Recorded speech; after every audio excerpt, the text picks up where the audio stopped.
SSC ও সমমান পরীক্ষার ফলাফল প্রকাশ করা হয়েছে।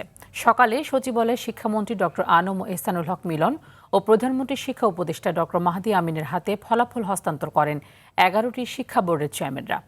৯টি সাধারণ শিক্ষা বোর্ড, মাদ্রাসা ও কারিগরি শিক্ষা বোর্ড মিলিয়ে গড় পাশের হার ৬২.25%। এর মধ্যে জিপিএ ৫ পেয়েছে ১,১৬,৬৭৬ জন শিক্ষার্থী। এ সময় শিক্ষামন্ত্রী বলেন, এসএসসি ও সমমান পরীক্ষায় ৩১২টি শিক্ষা প্রতিষ্ঠানের কোনো শিক্ষার্থী পাশ করতে পারেনি। এসব প্রতিষ্ঠানের বিরুদ্ধে ধারাবাহিকভাবে ব্যবস্থা নেওয়া হবে।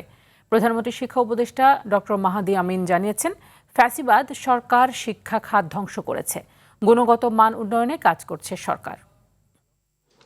জিপিএ প্লাস পেয়েছে ১,১৬,৬৭৬ জন। প্রত্যেকটি শিক্ষার্থী তার খাতা পুনঃ পরীক্ষা করার সুযোগ দেওয়া হয়েছে। সেই ক্ষেত্রে কোনো মানবিক বিষয় নেই।